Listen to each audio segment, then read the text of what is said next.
Public service commission એટલે કે GPSC આ નિયમ બહાર પાડ્યો છે કે તમારે કોઈ પણ પ્રશ્નમાં ભૂલ હોય, જો તમે વાંધા અરજી આપો છો તો વાંધા અરજીમાં તમારે 100 રૂપિયા આપવાના છે, દર પ્રશ્ને 100 રૂપિયા આપવાના. એટલે કંઈક ઉઘરાણો કરવાનું કંઈક નવી સિસ્ટમ લાવ્યા હોય ને એવું લાગી રહ્યું છે. ગતરોજ એક પરીક્ષા લેવામાં આવી જેમાં સામાન્ય જે પ્રશ્નો છે એ સામાન્ય પ્રશ્નોમાં ભૂલ છે કે ભાઈ ગુજરાત કયા વર્ષમાં અસ્તિત્વમાં આવ્યું, ગુજરાતની સ્થાપના ક્યારે થઈ, અને એની સાથે સાથે ગુજરાતમાં આખા કહી શકાય કે ભારત દેશમાં સુશાસન દિવસ ક્યારે ઉજવાય છે. આ એવા સિલી ક્વેશ્ચન છે કે સામાન્ય વર્ગના તમામ લોકોને આ પ્રશ્નનો જવાબ આવડે, પરંતુ એમાં જે ઓપ્શન આપવામાં આવે છે ઓપ્શન જ હવે ક્યાંક ખોટા છે, અને જે પ્રશ્નનો જવાબ આપવામાં આવે છે કહેવામાં એવું આવી રહ્યું છે કે અમારા તજજ્ઞો આ પેપર સેટ કરી રહ્યા છે. તો સાહેબ, જો તમારા તજજ્ઞો આવા હોય કે જેને ગુજરાતનો સ્થાપના દિવસ ક્યારે છે નથી ખબર, તો ખરેખર સવાલ એ વિદ્યાર્થીઓ ઉપર નહીં, તમારા તજજ્ઞો કહેવાતા તમારા એક્સપર્ટ ઉપર પેદા થઈ રહ્યો છે. સામાન્ય જે પ્રશ્નો છે એમાં પણ ભૂલ કરી રહ્યા છે. અમારી સામે આજે તો જે 100 પ્રશ્ન હતા એમાંથી 7 ભૂલ તો સામે આવી છે.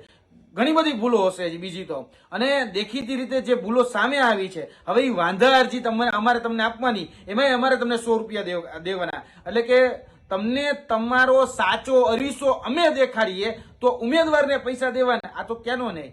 એટલે આ જે તુગલકી ફરમાન છે એ તુગલકી ફરમાન તાત્કાલિક ધોરણે રદ કરવામાં આવે, તુગલકી ફરમાન પાછું ખેંચવામાં આવે. વિદ્યાર્થીઓ આમાં ક્યાંય પણ સહભાગી થતા નથી, કારણ કે પેપર સેટર એ તમારા છે, પેપર ચેક કરનારા પણ તમારા છે, એજન્સીઓ પણ તમારી છે. તો ઉમેદવાર શા માટે દરેક વખતે પૈસા ભોગવે?